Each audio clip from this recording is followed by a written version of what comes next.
கிறிஸ்துவில் பிரியமானவர்களே, ஆண்டவராகிய இயேசு கிறிஸ்துவின் இனிய நாமத்தில் இந்த தவக்காலத்தின் வழியாக சந்திப்பதில் பெருமகிழ்ச்சி அடைகிறேன். இந்த தவக்காலம் நம்மை வாழ்க்கையை திரும்பி பார்க்க வைக்கக்கூடிய ஒரு காலமாக இருக்கிறது.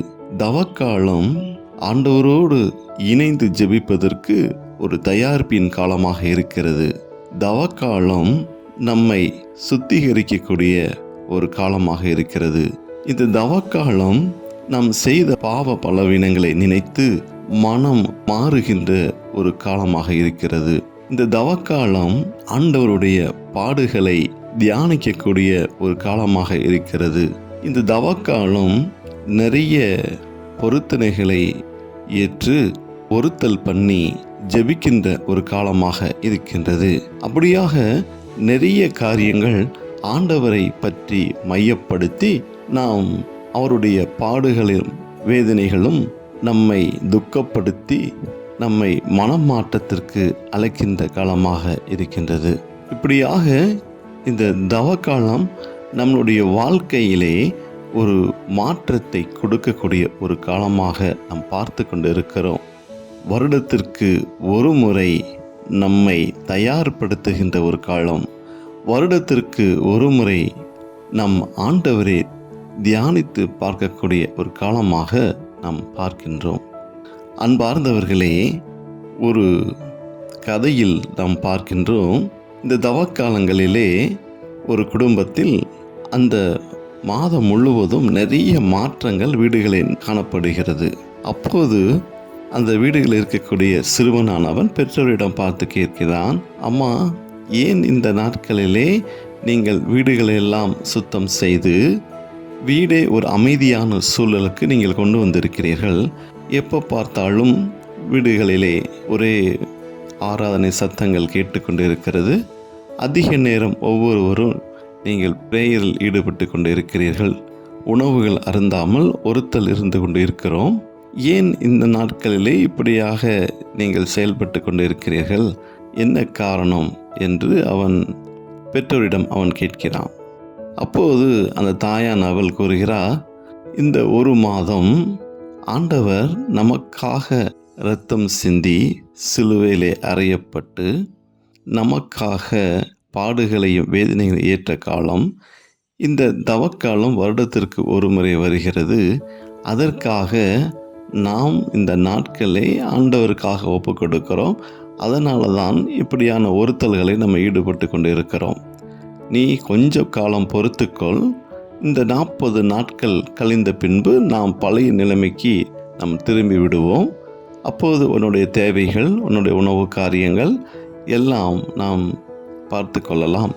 இப்போது இப்படியான ஒரு நாட்கள் ஆண்டவர் நமக்கு கொடுத்திருப்பதன் காரணமாக நம்மளுடைய ஆடம்பரங்களை குறைத்து, உணவு பதார்த்தங்களை குறைத்து 40 நாட்கள் ஒரு ஒருத்தலை எடுக்கலாம் என்று முடிவு செய்து ஆண்டவருக்காக வாழ காத்து கொண்டு இருக்கிறோம் என்று பெற்றோர்கள் வழியாக அந்த குழந்தைக்கு சொல்லப்படுகிறது. அன்பார்ந்தவர்களே, இது ஒரு கதையாக இருக்கலாம். ஆனால் நீங்கள் சிந்தித்து பார்க்கக்கூடிய விஷயம் என்னவென்றால், வருடத்திற்கு ஒரு முறை நம் ஆண்டவரை தேடுகின்ற கிறிஸ்தவர்களாக இருக்கின்றோமா? இல்லை ஒவ்வொரு நாளும் ஆண்டவரை பார்த்து கொண்டு அவருக்காக வாழ்ந்து கொண்டு இருக்கிற கிறிஸ்தவராக இருக்கின்றோமா என்பதை நாம் சிந்தித்து பார்க்க வேண்டும். இந்த தவக்காலம் நமக்கு ஒரு மனமாற்றத்தை கொடுக்கக்கூடிய காலமாக இருக்கின்றது. இந்த தவக்காலம் ஆண்டவர் நமக்கு விட்டு சென்ற கிறிஸ்தவன் என்ற அடையாளத்தை கொடுத்த காலம். இந்த சிலுவையும் பாடுகளும் இல்லை என்றால் நமக்கு கிறிஸ்தவன் என்ற ஒரு அடையாளம் என்றோ காணாமல் போயிருக்கும். இப்படியாக ஆண்டவர் தன்னை அர்ப்பணித்ததன் காரணமாகத்தான் இன்று நீங்களும் நானும் இந்த நாட்களை நாம் தியானித்து கொண்டிருக்கிறோம். ஆண்டவருக்கு தெரியும், என்னுடைய வாழ்க்கையிலே இப்படியான ஒரு கஷ்டங்கள் வருகிறது, எனக்கு மரணம் சம்பவிக்கப் போகிறது, நான் அவமானப்பட போகிறேன், நான் துக்கத்தில் நடக்கப் போகிறேன், அடியும் வேதனையும் எனக்கு கிடைக்கப் போகிறது, அவமானங்கள் எனக்கு கிடைக்கப் போகிறது, நிந்தைகள் வரப்போகிறது, எல்லாம் இயேசு கிறிஸ்துவிற்கு தெரியும். இருந்தாலும் தன் பிதாவுடைய திட்டத்தை நிறைவேற்றுவதற்காக அவர் தன்னை அர்ப்பணிக்கின்றார். அவர் ஒருபோதும் ஆண்டவரை பார்த்து கேட்கவில்லை, அப்பா எனக்கு இந்த வேதனை சூழ்நிலை எனக்கு மாற்றி கொடுங்க என்று ஒரு நாள் கூட அவர் கேட்டது இல்லை. எத்தனையோ அற்புதங்களையும் அதிசயங்களும் செய்த இயேசு கிறிஸ்து தனக்கு நிந்தை வரப்போகுது என்று சொல்லி அவருக்கு தெரிந்தும், ஆனால் அவர் எக்காரணங்களை கொண்டும் இதற்காக ஜெபிக்கவில்லை. ஆண்டவர் கொடுக்கக்கூடிய வாழ்க்கையை, ஆண்டவருக்கு கொடுக்கக்கூடிய அந்த சிலுவையை சுமந்து நடக்க வேண்டும், அவமானங்களை சந்திக்க வேண்டும், மரணத்தை சந்திக்க வேண்டும் என்று தெரிந்தும் தன்னை அர்ப்பணித்து அவர் ஆண்டவருக்காக வாழ்கின்றார். ஆம் பிரியமானவர்களே, நம்மளுடைய வேதனைகளும் பாடுகளும் பாவங்களும் தான் அந்த சிலுவையை அவருக்கு கொடுத்தது என்பதை நம்மால் மறுக்க முடியாது. அதே போலதான் இந்த வருடத்திற்கு ஒரு முறை நாம் இந்த நாட்களை தியானிக்கின்றோம். இந்த வருடத்திற்கு ஒரு முறை கூட இந்த நாட்கள் வரவில்லை என்றால் நாம் இப்படியான ஒரு காரியங்கள் நடந்ததை நாம் மறந்திருப்போம். இப்படியான ஒரு கிறிஸ்துவ வாழ்க்கை மறந்திருப்போம். இப்படியாக வரலாறுகள் வருகின்ற ஒவ்வொரு நிகழ்வும் தான் உங்களையும் என்னையும் இந்த பாதைகளை நினைவுபடுத்தி கொண்டு இருக்கிறது. இதோ வருடத்திற்கு ஒரு முறை நாம் 40 நாட்கள் இந்த பாடுகளை நாம் தியானிக்கப்படும் போதுதான் ஆண்டவர் இவ்வளோ காரியங்கள் செய்திருக்கிறாரா, இவ்வளோ வேதனைகள் நமக்காக பட்டிருக்கிறாரா, இவ்வளோ இரத்தங்களை சிந்திருக்கிறார் என்று நீங்கள் சிந்தித்து பார்க்கிறீர்கள். இப்படியான ஒரு நிகழ்வு இல்லை என்றால் நீங்களும் நானும் அவரை மறந்திருப்போம். நீங்களும் நானும் அதிகமான பாவங்களிலே நாம் வீழ்ந்து கொண்டு இருப்போம். இப்படியெல்லாம் நீங்கள் நடக்கக்கூடாது என்பதற்காக தான் என்னவோ ஆண்டவர் நம்மளை முன்குறித்து இந்த 40 நாட்களை தியானிப்பதற்கு கொடுத்திருக்கின்றார். நம் ஒவ்வொரு நாளும் நம்முடைய ஒவ்வொரு பாவங்களை நீங்கள் சிந்தித்து பார்த்தீர்கள் என்றால் நாம் எவ்வளவு ஆண்டவருக்கு முன்பாக ஒரு அருவருப்பான நபராக இருந்து கொண்டு இருக்கிறோம். என்னுடைய பாவங்கள் பலவீனங்கள் எத்தனை பேற்றுக்கு ஒரு சிலுவையை கொடுத்திருக்கிறது. ஆண்டவரால் அந்த சிலுவையை ஏற்க முடியாமல் இதோ தடுமாறி அடியும் வேதனைகளும் இரத்தங்களை தன் சதைகளில் கிழிஞ்சு தொங்கி நடக்க போது கூட எத்தனையோ பேர்கள் அவர்கள் கூட நடந்தார்கள், சென்றார்கள், அவமானத்தை கொடுத்தார்கள். ஆனால் உதவிக்கென்று வந்தவர்களோ சிலர்தான். ஆனால் நம்மளுடைய வாழ்க்கையிலே எத்தனை பேருக்கு நாம் என்ன உதவிகளை செய்திருக்கிறோம் என்று நீங்கள் சிந்தித்து பாருங்கள். எத்தனை பேருக்கு அவமானங்களை கொடுத்திருக்கிறோம், எத்தனை பேருக்கு நாம் தேவையில்லாத காரியங்களை சித்தரித்து பேசியிருப்போம், எத்தனை பேருக்கு நாம் சிலுவையாக இருந்திருப்போம், எத்தனுடைய வாழ்க்கையிலே நாம் இடையூறாக இருந்திருப்போம், எத்தனை பேருடைய வாழ்க்கை சிதைந்து போவதற்கு நாம் காரணமாக இருந்திருப்போம், எத்தனை பேருடைய வாழ்க்கைகளிலே நாம் சந்தோஷத்தை கொடுத்திருப்போம் என்று பார்த்தால் அது மிகவும் சொற்பமானதாகத்தான் இருந்திருக்கும். அன்பார்ந்தவர்களே, நாம் ஆண்டவருக்காக வாழாவிடினும், ஆண்டவருடைய சிலுவையை ஏற்காவிடினும், கிறிஸ்துவன் என்று சொல்லப்படும் போது அந்த கிறிஸ்துவாக வாழ்வதற்கு நாம் முயற்சி செய்திருந்தால் அது ஆண்டவருக்கு ஒரு சின்ன ஒரு மனமாற்றத்தை நமக்கு கொடுத்திருக்கோம். ஆண்டவர் பெயரை சொல்லப்படும் போது அது நமக்கு வாழ்க்கையில் ஒரு உயர்வை கொடுத்திருக்கும். கிறிஸ்தவன் என்று சொல்லிக்கொண்டு இருக்கிற நாம் என்றாவது அவனாக நம்ம வாழ்ந்திருக்கிறோமா? ஆண்டவர் இயேசு கிறிஸ்து இன்னைக்கு விட்டு சென்ற வலியும் வேதனைகளும் இரத்தமும் தான், உடலும் தான் உங்களையும் என்னையும் நம்மளை வாழ வைத்து கொண்டு இருக்கிறது. நீங்கள் சிந்தித்து பாருங்கள். இதோ இந்த உடல் இல்லை என்றால், இதோ இந்த பிஞ்சு போன தசை இல்லை என்றால், இதோ இந்த குருதி நமக்காக சிந்தப்படவில்லை என்றால் உலகத்தில் எப்படி மீட்பு வந்திருக்கோம், உலகத்தில் எப்படி ரட்சிப்பு வந்திருக்கோம்? இதோ நமக்காக ஒருவர் அனுப்பப்பட்டு நமக்காக வேதனைப்பட்டு துக்கங்கள் பட்டு அதிசயங்களும் அடையாளங்களும் அற்புதங்களும் செய்து உங்களையும் என்னையும் இதோ திருமுழுக்கிலே ஆட்படுத்தி கிறிஸ்தவனாக மாற்றி இன்று மரணத்தின் வழியாக மீட்டெடுத்து இதோ தூயாவின் வடிவிலே உங்களையும் என்னையும் காத்து கொண்டிருக்கிற தெய்வம் நீங்களும் நானும் இந்த தவ நாட்களிலே ஒரு செத்தரிப்பின் காலமாக இதோ வெளி அடையாளமாக ஒருத்தல் இருப்பது போல் நாம் காமித்து கொண்டிருக்கிறோம். உலகத்தில் மத்தியில் நானும் கிறிஸ்தவன், என்னுடைய வாழ்க்கையிலும் 40 நாட்கள் ஒரு நோன்பு நாட்களாக இருக்கிறது என்று சொல்லி வெளி அடையாளங்களுக்காக பல ஒருத்தல் செய்வதும், பல இடங்களுக்கு சென்று ஒருத்தல் செய்வதும், தியானிப்பதும் என்றெல்லாம் சொல்லி வெளி அலங்காரத்திற்கு உங்கள் வாழ்க்கைக்குள்ளேயே ஒரு வாழ்க்கையை நம்ம வாழ்ந்து கொண்டு இருக்கிறோம். இதோ 365 நாட்கள் அல்ல, இந்த 40 நாட்களுக்கு என்றெல்லாம் சொல்லி நீங்கள் ஆடம்பரமான வாழ்க்கையை தவிர்த்து, இதோ மாமிச உணவுகளை தவிர்த்து, அன்றாட உணவுகளை தவிர்த்து நீங்கள் வாழ்ந்து கொண்டு இருக்கிறீர்கள். அதற்கு அப்புறமாக 40 நாட்கள் கழிந்ததுக்கு பிறகு உங்களுடைய வாழ்க்கை என்ன ஒரு வாழ்க்கையாக இருக்குது என்பதை ஒரு கேள்விக்குறியோடு நீங்கள் சிந்தித்து பாருங்கள். நாம் மறுபடியும் அந்த நாட்களுக்குள்ள பழைய வாழ்க்கைக்குள்ள கடந்து செல்கிறோம். இதுதான் மனமாற்றத்தின் நாட்களா? இதுதான் ஆண்டவருக்காக அர்ப்பணிக்கப்பட்ட நாட்களா? இதுதான் ஆண்டவருக்காக நீங்கள் கொடுக்கப்பட்ட ஒருத்தலான காரியங்களா என்றெல்லாம் நீங்கள் சிந்தித்து பார்க்கும்போது நாமளும் வெளிவேடக்காரராக, போலியான கிறிஸ்தவர்களாக நம்ம வாழ்ந்து கொண்டு இருக்கிறோம். அன்பார்ந்தவர்களே, இந்த நாட்களிலே நாம் சிந்திப்பதற்காகத்தான் இந்த நாட்கள் நமக்கு கொடுக்கப்பட்டு இருக்கிறது. ஆண்டவருடைய வழியிலும் வேதனையிலும் பங்கெடுப்பதற்காகத்தான் இந்த நாட்கள் நமக்கு கொடுக்கப்பட்டிருக்கிறது என்பதை மறந்து விடாதீர்கள். எத்தனையோ வாழ்க்கை வாழ்ந்து நாம் மகிழ்ச்சி அடைந்து கொண்டு இருக்கிற வேளையில் ஆண்டவருக்காக இந்த நாட்களை நாம் ஒப்பு கொடுத்து நல்ல ஒரு மனமாற்றத்தின் நாட்களாக நம்ம மாற்றிக்கொள்வோம்.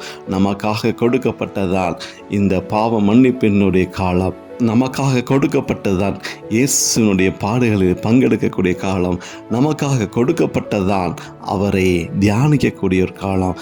இதோ அந்த சிலுவை பாடுகளை அவர் எப்படியெல்லாம் நடந்து சென்றிருப்பார், எப்படியெல்லாம் வாழ்ந்த இயேசு கிறிஸ்து, அதிசயங்கள் அற்புதம் செய்த இயேசு கிறிஸ்து இன்று நமக்காக மரித்து இதோ அந்த சிலுவை அலங்கோரமான பாடுகளை நாம் நினைத்து பார்க்கப்படும்போது நாம் எங்கே நிற்கிறோம் என்பதை நீங்கள் சிந்தித்து பார்க்க வேண்டும். அன்பார்ந்தவர்களே, இந்த நாட்களிலே கண்களை மூடி ஆண்டவரிடம் நம்மளை ஒருமனப்பட்டு நாம் ஜெபிக்க இருக்கின்றோம். உங்களுடைய மனதுகளை தயார்படுத்தி இந்த நாட்களில் ஆண்டவரோடு இணைந்து இந்த நேரத்தை அவருக்காக அர்ப்பணித்து ஜெபங்களில் உருக்கமாக நம்ம பங்கெடுப்போம். அன்பின் பரலோக பிதாவே, இது இந்த அப்பத்தின் வடிவிலே நீங்கள் எங்களுக்காக விட்டு சென்ற இந்த அப்பமும் இந்த இரத்தமும் தான் என்னை இன்று வரை வாழ வைத்து கொண்டிருக்கிறது. இதோ இந்த அப்பத்தை நாம் பார்க்கப்படுகின்ற போது, இதோ இந்த உணவை பார்க்கப்படுகின்ற போது, இதோ உம்முடைய சதையை பார்க்கப்படுகின்ற போது என்னில் எழுகின்ற வேதனைகள் எனக்கு ஏராளமாக இருந்து கொண்டு இருக்கிறது. நான் எவ்வளோ பெரிய பாவியாக இருந்து கொண்டு இருக்கிறேன். இதோ இந்த அப்பத்தை உண்பதற்கோ, இதோ உங்கள் சதையை உண்பதற்கோ, இதோ உங்கள் இரத்தத்தை குடிப்பதற்கோ நான் தகுதியற்ற பாத்திரமாக இருந்து கொண்டு இருக்கிறேன். ஆண்டவரே, உமது சதையை எங்களுக்காக விட்டு சென்றீங்க. இதோ அந்த வலியிலும் வேதனையிலும் இதோ மரணம் எனக்கு வரப்பட போகிறது, இதோ மரணத்துக்குள் நான் போக போகிறேன் என்றெல்லாம் உமக்கு தெரிந்து இருந்தோம். நீங்க கொடுத்தது இதோ நான் திரும்ப வரும் வரை, இதோ நான் மறுபடியும் வரும் வரை இதை என் நினைவாக செய்யுங்கள், இது என் உடலாக நீங்க உட்கொள்ளுங்கள் என்று சொன்னீங்கள். ஆண்டவரே, அப்பா, நான் எவ்வளவு பாவியாக இருந்தோம், இதோ கூட இருப்பவர்கள் உம்மை காட்டி கொடுத்து மரணத்திற்கு ஏதுவான சூழ்நிலை உருவாக்கி கொடுத்தும் நீங்கள் அவர்கள் மத்தியிலே இருந்து இதை என் நினைவாக செய்யுங்கள், இதோ என்னுடைய உடல் என்று சொல்லி கொடுக்கப்படும் போது இதன் வழியாக நீங்கள் வாழ்வீர்கள் என்று சொன்னீங்களே. ஆண்டவரே, அப்பா, இந்த பிக்கப்பட்ட உடல் தான் ஆண்டவரே, அப்பா, இன்று வரை எனக்கு வாழ்வாக இருந்து கொண்டு இருக்கிறது. ஆண்டவரே, இந்த உணவுக்காக நான் காத்திருக்கிறேன். ஆண்டவரே, உன் உடலுக்காக நான் காத்து கொண்டு இருக்கிறேனே. ஆண்டவரே, என்னுடைய பாவ பலவீனம் தானே ஆண்டவரே உம்மை சிலுவை பாடுகளிலே சுமத்தியது. ஆண்டவரே, எங்களுடைய வேதனைகள் தானே ஆண்டவரே உம்மை சிலுவையில் சுமத்தியது. ஆண்டவரே, அந்த காசுக்காக, அந்த வெள்ளி காசுக்காகத்தானே ஆண்டவரே நான் மனம் மாறி உம்மை காட்டி கொடுத்திருக்கிறேன். ஆண்டவரே, பாடுகளும் வேதனைகளும் தானே இந்த சரீரத்தை எனக்காக நீங்கள் கையளித்தீங்க ஆண்டவரே. அப்பா, நான் நினைத்து பார்க்கப்படும் போது தான் ஆண்டவரே தெரிகிறது. ஆண்டவரே, என்னுடைய உடம்பில் ஆண்டவரே, என்னுடைய உடம்பில் இருந்து ஒரு கீறல் கூட வரப்பட்டு அதன் வழியாக வருகின்ற அந்த குருதி எவ்வளவு வேதனையை கொடுக்கின்றது. அந்த இரத்தத்தை பார்க்கப்படும் பொழுது என் மனது எந்த அளவுக்கு துக்கத்திலே ஆட்கொள்கிறது என்பதை நான் நினைத்து பார்க்கப்படும் போது எனக்கு படுகின்ற அந்த சின்ன காயமே எனக்கு தாங்க முடியலையே. அதிலிருந்து வரக்கூடிய இரத்தத்தை பார்க்கக்கூட எனக்கு முடியவில்லையே. ஆனால் ஒவ்வொரு நாளும் ஆண்டவரே, அப்பா, இந்த சதையின் வழியாக ஆண்டவரே, இந்த இரத்தத்தின் வழியாக உம்மை பார்க்கப்படுகின்ற போதெல்லாம் ஆண்டவரே, அந்த உடம்புல எத்தனை கீறல்கள், எத்தனை சாட்டை அடிகள், எத்தனை அவமானங்கள் வந்திருக்கும். அப்படி இருந்தும் ஆண்டவரே, நீங்கள் ஒரு முறை கூட ஆண்டவரை நோக்கி நீங்கள் ஜெபிக்கவில்லை. எல்லாம் எங்களுக்காகத்தானே ஆண்டவரே. அத்தனை வலியும் வேதனையும் நீங்கள் ஏற்றுக்கொண்டீங்க ஆண்டவரே. அப்படியான ஒரு மனநிலையை எங்களுக்கு கொடுங்க ராஜா. ஆண்டவரே, அப்படியான ஒரு மனநிலை எங்களுக்கு கொடுங்க ஆண்டவரே. அப்பா, நானும் கிறிஸ்துவாக பேருக்கு வாழாமல் ஆண்டவரே, உண்மையான கிறிஸ்துவாக ஆண்டவரே, நீங்கள் விட்டு சென்ற பாதைகளை மற்றவர்களுக்கு கற்றுக் கொடுக்கக்கூடிய, மற்றவர்களுக்காக வாழக்கூடிய வாழ்க்கை எனக்கு கொடுங்க ஆண்டவரே. அப்பா, அந்த வலியும் வேதனையும் நான் யாராருக்கெல்லாம் கொடுத்திருந்தானோ அதற்காக நான் மன்னிப்பு கேட்கிறேன் ஆண்டவரே. அப்பா, நான் யாராருக்கெல்லாம் ஒரு இரத்த சாட்சியாக இருந்திருக்கிறேனோ அதற்காக நான் மன்னிப்பு கேட்கிறேன் ஆண்டவரே. அப்பா, அந்த அப்பத்தின் முன்பாக ஆண்டவரே, நான் பார்க்கின்ற ஒவ்வொரு காரியங்களும் ஆண்டவரே, இந்த அப்பத்தில் உம் முகத்தை பார்க்கப்படும் பொழுது என் உள்ளம் ஆண்டவரே, அப்பா, கலங்கி நிற்கிறேன் ஆண்டவரே. அப்பா, என் உள்ளம் நொறுங்கி நிற்கிறேன் ஆண்டவரே.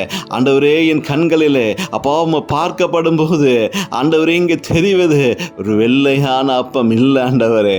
கோரமான முகம் எனக்கு தெரிகிறது, கோரமான முகம் எனக்கு தெரிகிறது ஆண்டவரே. இந்த முகத்தில் வருகின்ற அப்பா அந்த இரத்தங்கள் ஆண்டவரே, உமக்கு சூட்டப்பட்ட தலையில் இருக்கக்கூடிய அந்த முள்முடியில் வருகின்ற இரத்தங்கள் ஆண்டவரே, என் இதயத்தை கீறிக்கின்றது ஆண்டவரே.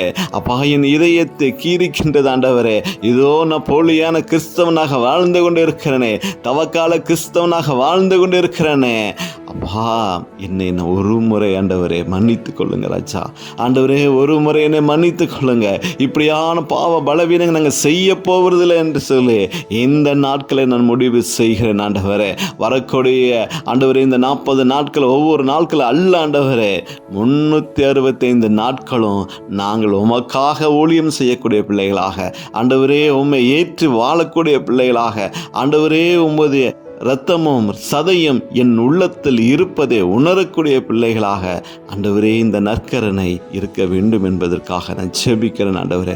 அப்படியாக அந்த உடல் இருக்க வேண்டும் என்று ஜெபிக்கிறேன் ஆண்டவரே. அப்பா, எங்களுக்கு ஒரு வாய்ப்பு கொடுத்திருக்கிறீங்க ஆண்டவரே.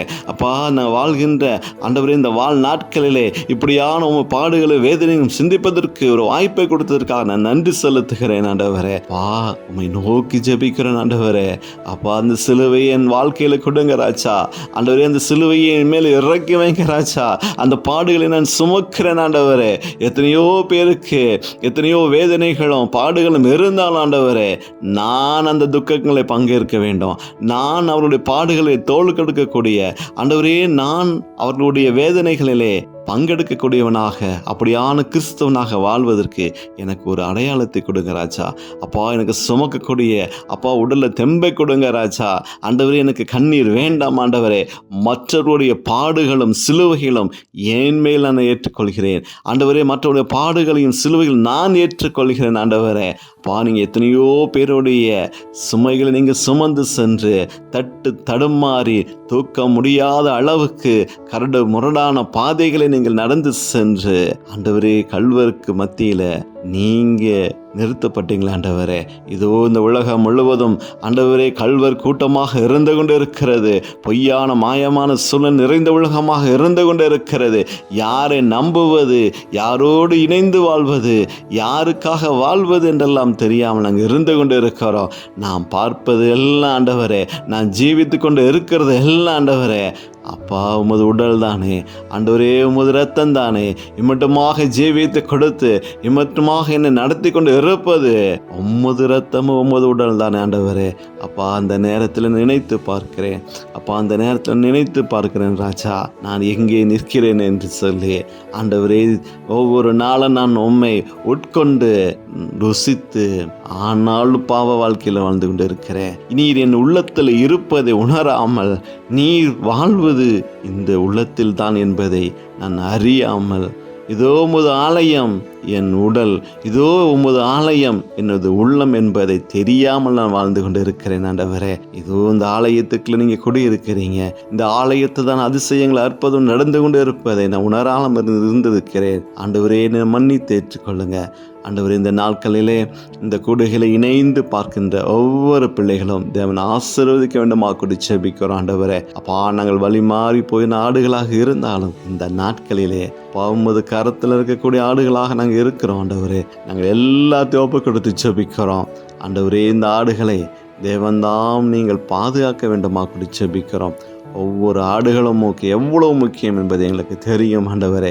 இருந்த மத்தியில் ஆண்டவரே, நான் உமது கரத்தில் இருக்கக்கூடிய ஆடாக இருக்கணும் ஆண்டவரே. அப்பா, உமது அரவணைப்பில் இருக்கக்கூடிய ஒரு ஆடாக இருக்கணும் என்பதை நான் நம்புகிறேன் ஆண்டவரே. அப்படியாக நாங்கள் ஜெபிக்கிறோம் ஆண்டவரே.